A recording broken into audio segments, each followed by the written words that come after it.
Welcome, Pitzer families. I'm a parent volunteer here at Pitzer, and my name is Linda Kwan. Following my involvement as a Pitzer ambassador, I've been a member of the Family Leadership Council for the past few years. My daughter Madison is a current senior, and she has been privileged to be a part of the organizational studies featuring our panelists today, Barbara Junisbai. My daughter will be wrapping May with 2 majors, and one of them, thanks to Barbara, is organizational studies. So this session starts with me introducing our speaker, Professor Barbara Junisbai. She is the Associate Professor of Organizational Studies and has been with Pitzer since 2016. She had involvement prior to that, but there were more titles that was more than I can remember. Barbara received her PhD in political science as well as her Master's of Information Science from Indiana University. And she continues to write yearly journal articles and publications. Her research interests span from comparative political organizations and institutions, authoritarianism, democratization, post-Soviet politics, and society learning-centered pedagogy and academic assessment. I know that's a lot. This past year, Professor Junisbai included another esteemed leadership role. She is a faculty co-director at the Claremont College's Center for Teaching and Learning. Did I mention how Pitzer's faculty are so extra? They have so many things after what they do and who they are. It's amazing. I'm going to plug into our chat her bio, both at Pitzer College and the Claremont Colleges for you, so you can get even more information on her, more than I can share. So many thanks for you joining us this weekend via this virtual platform, and especially for this session on core values and action, the praxis of a liberal arts education within organizational studies. We're going to go to about 2:45 and hope all of you will still be available to join us further on Wonder. Please help me welcome Professor Barbara Junisbai. Thank you so much, Linda. Yay, thank you. I'm so glad to see everyone. So I'm putting in the chat, a Google Doc, that you all should be able to access and have edit rights. And so my goal for us today is to give you a little taste of what an organizational studies class looks like. And it will be interactive. So instead of me lecturing at you, we will do some activities. This is a usual lesson plan that I give to my students. So I'm curious to know, I'm through the process of inquiry and brainstorming, our goal for this session is to uncover what organizational studies is, because many people come to the major for very different reasons. And a lot of things that students and parents and actually other faculty members, and I would say maybe even staff members, think organizational studies is, it runs the gamut. And so I thought we could just start that way, right? Organizational studies is one of the most popular majors at Pitzer College. At least, I think according to some study done in maybe 2018, it was the 4th most popular major. Don't quote me on that one. And so lots of students come to it. And like Linda said, Madison, Linda's daughter, who's a senior, is a double major. So a lot of students do, or combined major, right? Lots of students do double majors and combined majors with organizational studies. And we would say that it's because organizational studies is a quintessential Pitzer and quintessential liberal arts interdisciplinary major that allows students space and creativity to do a lot of things, to explore in different areas, and to gain stronger agency and empowerment as organizational actors. Oh my goodness, there's so many people here. I'm very, very excited. Okay, so we actually don't have that much time together. Let me put again in the chat the link to the Google Doc. So how I would like for us to start really quick. Normally, I would like to go through and have everybody introduce themselves, but I don't think we have time for that. So one of the key aspects of organizational studies is exploration and bringing forth the knowledge that we already carry in us and then sharing that with each other. So how I'd like to start is, instead of me telling you what organizational studies is, if you look at the lesson plan, you will see I start right from the beginning, part B, which is small group brainstorm. And I can share my screen so we can all see it together. So here's what I'd like for us to do. I'm going to give you about 15 minutes. So we'll come back at like around 2:20-ish. I'm going to put you all into small groups. Is it terrifying? Do you feel terrified? No, excited? Okay, good. So I'm going to put you into small groups and we're going to do this part B, small group brainstorm. So first, you're going to introduce yourselves to each other. Spend no more than 5 minutes for questions 1 and 2, right? And so this is something that I will do typically in a classroom. First, what's your name, your gender pronouns, where are you located right now? So I'm located in Pomona, California, right down the street from Claremont. Who are you? However you define it. I'm the parent of so-and-so, I live here or there, I'm a professor, I have 3 children, whatever you want. And then this is something I always ask my students. What is your superpower? And the reason I ask students to do that is because we all have a gift and a contribution that we're bringing to whatever space we occupy. And sometimes, hi Moo, sometimes we don't actually, we're too shy about that, or we don't recognize that. And so I think if we hold on to that, then we're able to like think about what is it that we can give this collective space. So that's real quick introductions. Then I want you to give your group a team name. What's your superhero collective? And I'm giving you not very much time, right? So this is like team building really fast.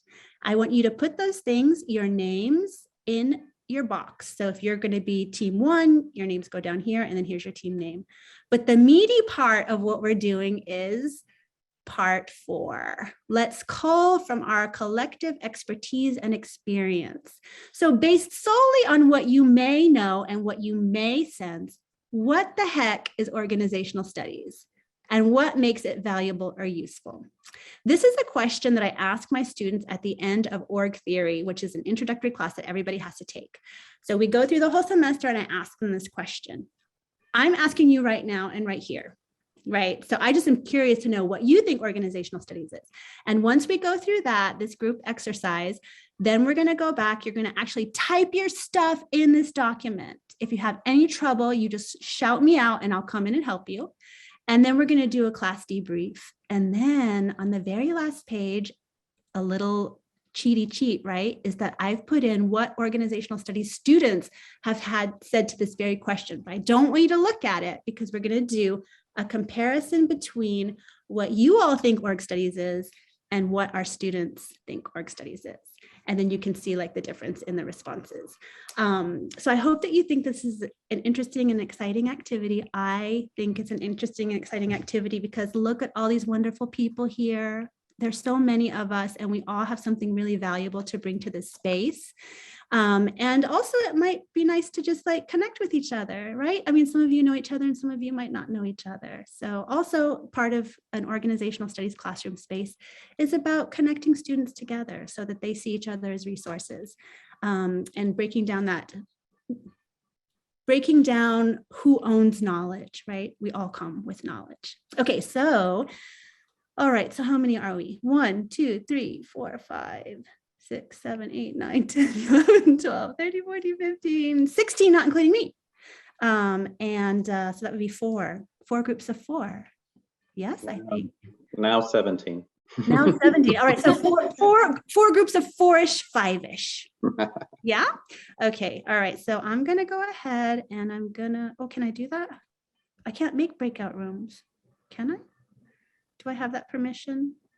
Can someone on the team tell me I don't? Yeah, I'll give you that permission right now. All right, thank you, Brooke. 1 second.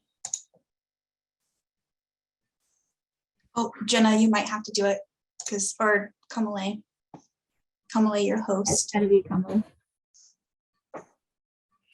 Just right click on her 3 dots over her square, and it should say make co-host. Okay, I'm the host now. Okay, excellent. Okay. I have the power to create breakout rooms. So I'm going to make 4. Is that right? I'm going to make 4 breakout rooms and I'm going to assign it automatically. So we don't know who's going to be where. Okay, so I've created them. 1, 2, 3, 4, 5. Yeah, that's right. I think that looks good. And then I'm going to set the timer for, what did I say? 5 and just look real quick, 15. Okay. Oh, I'm going to just do 15 minutes. I'm going to do 15 minutes. And so that is just real quick because we don't have a lot of time. So I'm going to do 15 minutes and I'm going to open all the rooms and you will get a warning. All right. So before we do that, any questions for me? Any confusion as to like what I'm asking of you? So just, we're going to do on that Google Doc. Will the form be, we'll have access when we're in the group to the form still? Yes. Should I put Okay. it back in the chat just for people who? I see it there, but yeah. Let me do it I've again. been private messaging the newcomers. Okay. Well, now we all have it again. Okay. All right. And then, yeah. Okay. So 15. 15 minutes. And then I'll see you back here in 15 minutes. All right. Opening all rooms. All right. You should all be able to join. Perfect.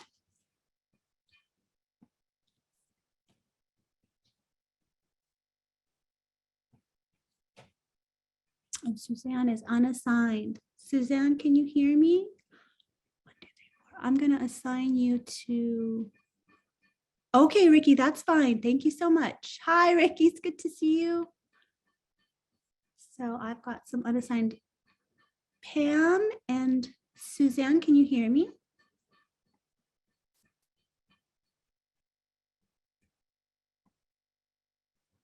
Would you like for me to? Oh, Pam has gone into the room, I think. And then Suzanne, can you hear me? Okay, so I'll just pause this for now.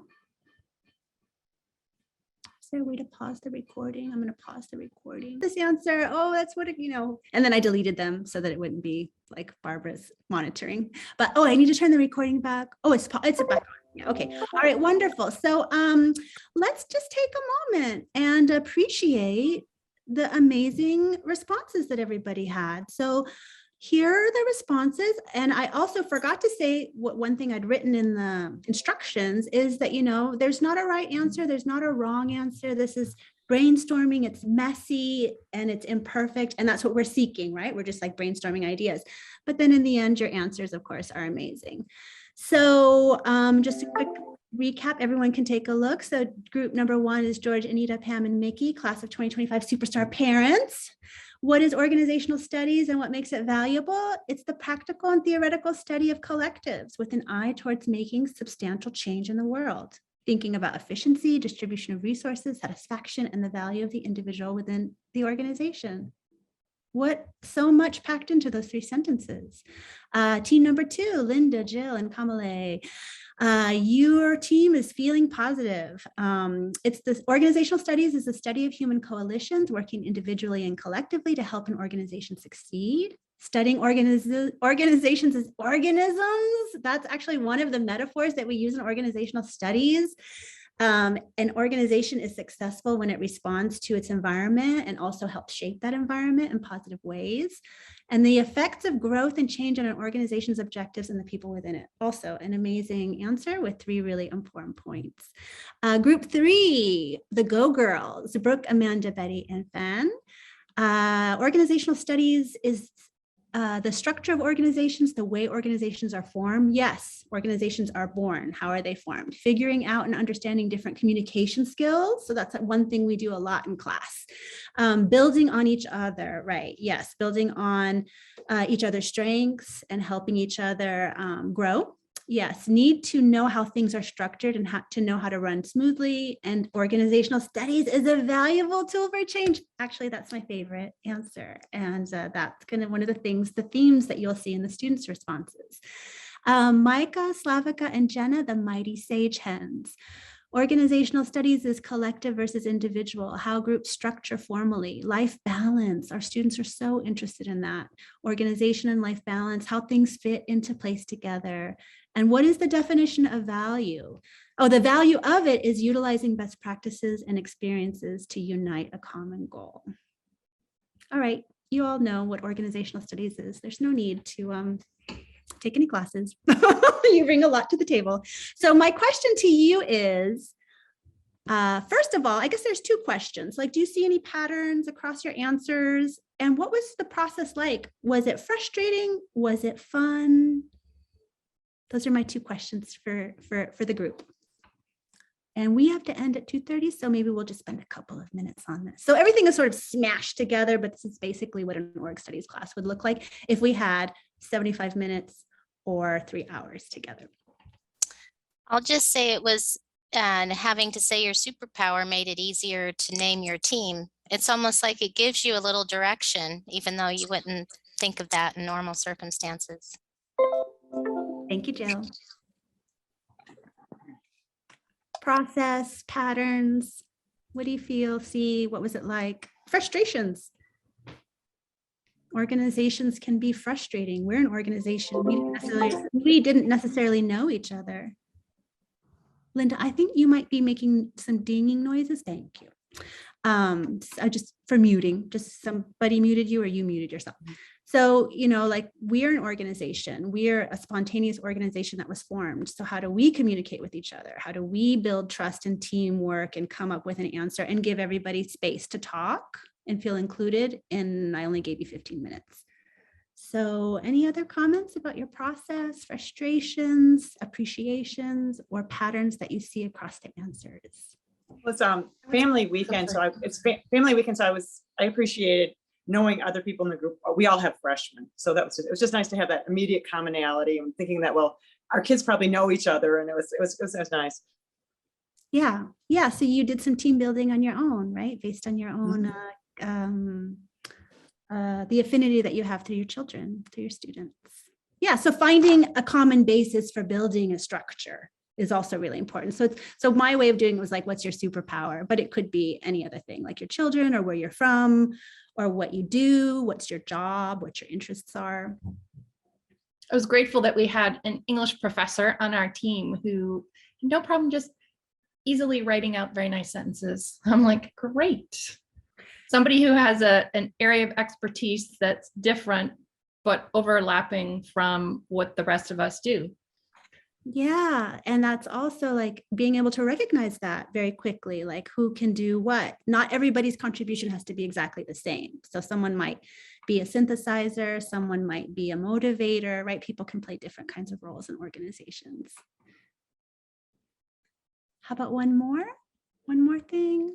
Maybe even like about the responses. Were you surprised? Was it easy or difficult to come up with an answer? Did you think, oh no, I don't know anything about org studies? And then we're like, actually, we know a lot about org studies already. It's amazing to me how much overlap there was between all of our answers. And I think maybe we all started from, if it's organizational studies, it's the study of organizations and trying to think through what that might mean, both theoretically and practically. So it doesn't surprise me that we all came up with similar answers. But I thought it was really interesting, the process through which we came up with some details. Yeah, so that's a wonderful answer. And I love that you said, George, theoretical and practical, because that's what I think is the essence of organizations or organizational study, is that we have this theory. And we also, everyone has lived in an organization. We have been in organizations since we were small children. So we definitely have practical understandings, and we also seek practical understandings, right, to make things better. And that was also a theme, I think, in many of the responses, is it's not just the analysis of organizations, but how do we make organizations places where there is a balance so that you can have a real life? How do we make our organizations less oppressive and less exploitative and more generative and more creative and more humanistic? Those are the questions that our students are very passionate about. And that is actually one of the other reasons why I love org studies, is because I get to everyday experience our students' vibrance, their passion, their excitement, the innovations that they're creating in their world, because many of them are parts of different student groups. They're members of their organizations that they were in before they came to Pitzer. They're forming organizations. And these questions about like the practicality and the theoretical and the moral, those questions are things that we get to talk about every day. So I feel incredibly blessed to be a professor of org studies. I love Pitzer. I love the expansiveness and the fact that we don't have to just do it in a business way, right? Because many business schools have org studies. And in some cases, the focus is narrower. So we get to ask questions like, what is efficiency? Efficient for whom? How do you allocate resources to what end, right? So it's also, all of these things are super exciting, but I'm sure the most exciting thing for all of you is to know, what do your students say org studies is? So let's go down to the end. All right, I tried to make this in a way that was clear, that like was pretty, but also, how do I make it bigger? Too big.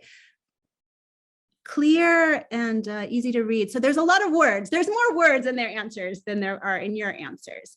But here's basically, I just took, I asked the same questions of my students that I asked of you at the, probably like almost towards the end of the semester of org theory.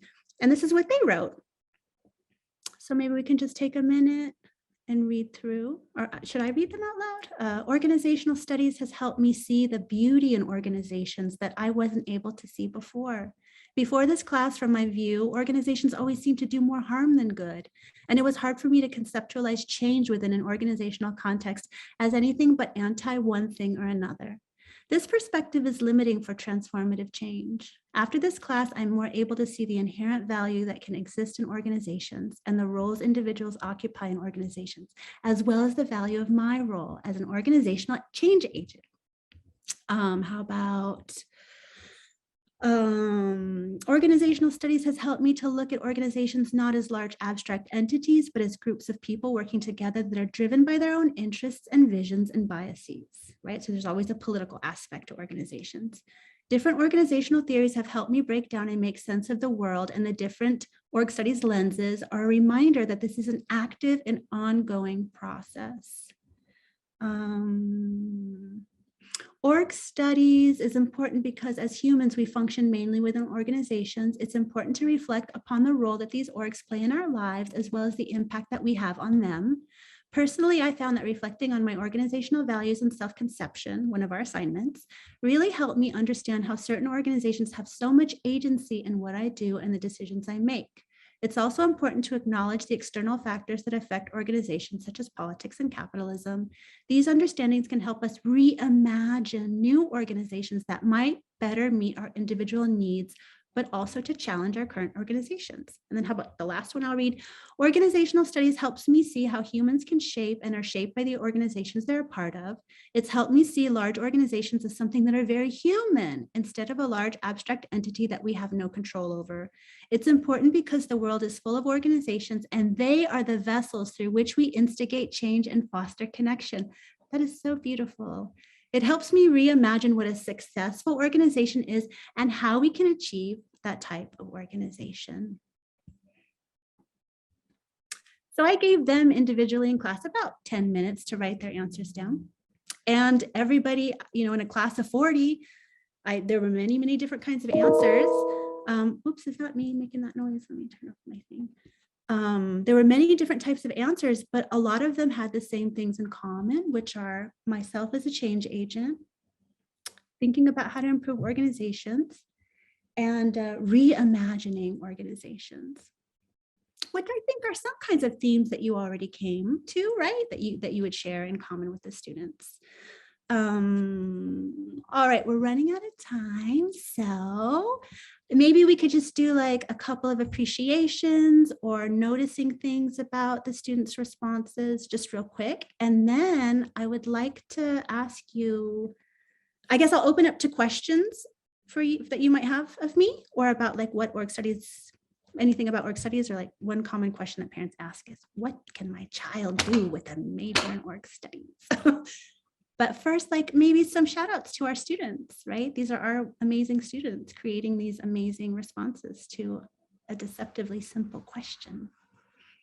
There was really an undercurrent of hope in all of the responses, which I really liked, and ideas of kind of ways to move forward and improve things. Yeah. sometimes we get cynical. Mhm. Yeah, work studies gives us a path, a way that we can reclaim our agency and our power. Yeah, for sure. I appreciate that, Anita. Thank you. Anything else?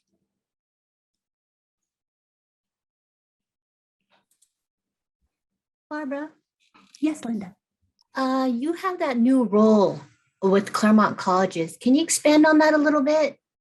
I sure can. Can I ask one more question before we go into that? My question is, so like, you all are at Pitzer for a reason, right? And I called my thing like org studies is it's basically rooted in our core values.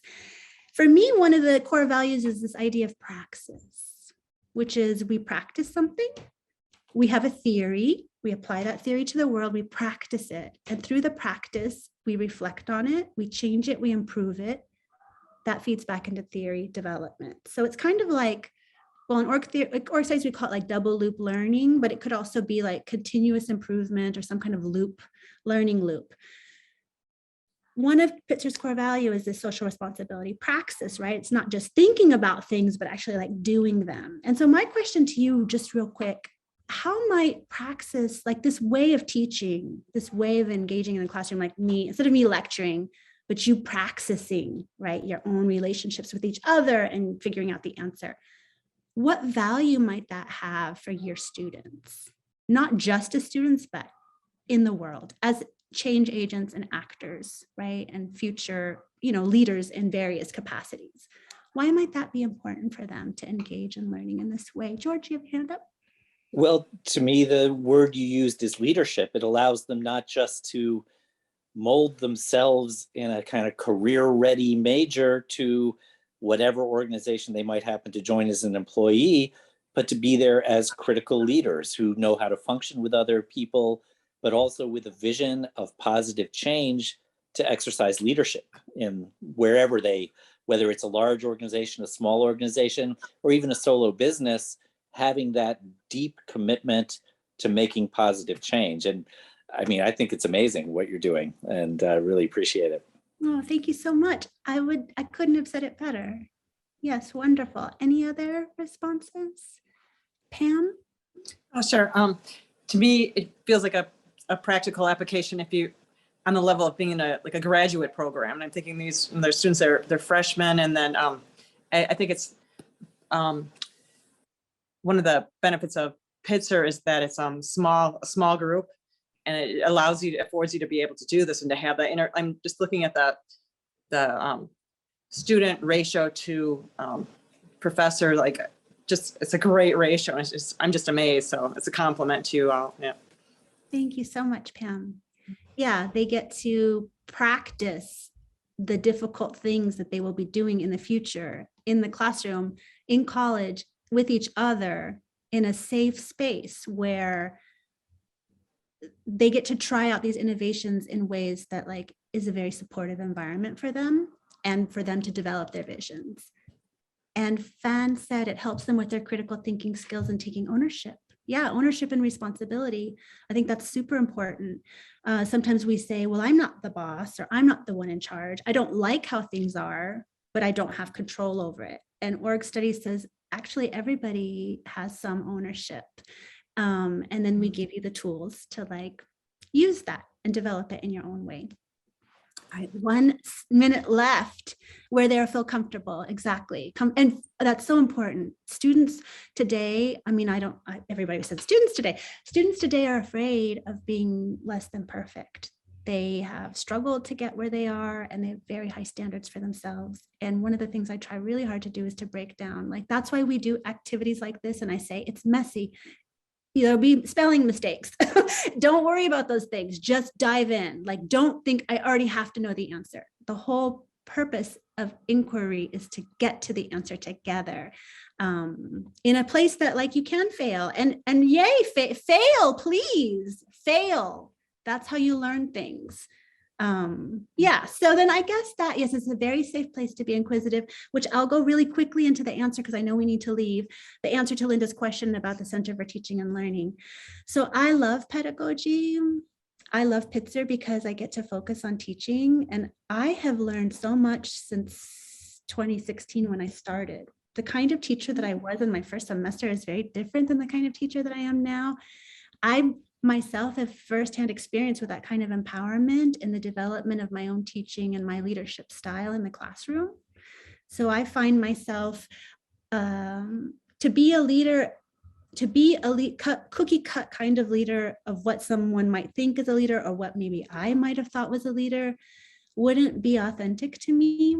And Pitzer gives me the space to be the kind of leader. And so I'll say through the Center for Teaching and Learning, which I've been the faculty co-director in this past year, and through my teaching at Pitzer and my really like amazing relationship with my students, what I see is that my job as a leader is to help everyone see that they are all leaders and that they, even if they're shy or quiet or don't like to talk, everybody has a superpower. Own it. Take it with you wherever you go. Let that superpower shine and do it for good things, not for your ego, not to claim space because you already own this space, but to use it to empower other people in beautiful ways. Sometimes like the quietest person opens their mouth and they say beautiful things that blows everybody away. And when that happens, it is a joyous, joyous, joyous experience for me as a teacher. All right, I see something in the chat. All right, I think we're done. Yes? Thank you. Thank you all so much for being here. I thought maybe there would only be like one other person and I was like, oh no, what am I gonna do? But it worked out. Another great session with Professor Barbara Junisbai. If there's any further questions, please feel free to join in on Wonder. It's a really fun type of a social gathering. And you can move around different rooms, different spaces, and have your own social circle or have a private conversation. And let's see. Oh, thank you, Jenna, for providing the link to that. Thank you again. I want to prompt you all that tomorrow at 9 a.m., the Family Leadership Council will be having its quarterly meeting. Everyone is invited. I encourage you to stop in, drop in as long as you want, stay for a little 5 minutes if you like, but it gives you an opportunity to learn about how we align with the school's leadership, faculty, and staff. We'll be talking about what possibly be happening in the fall of 2022, and give you a glimpse of what we are working on. And we welcome everyone. Everyone is invited. It's an open meeting. You can stay for the whole 2 hours. You can drop in however you want. And we're always looking for volunteers and ambassadors. And that's how I started. I get to hang with Jenna, Brooke, and Jill all the time. That's really cool. Hey. Yeah. Thank you, everyone.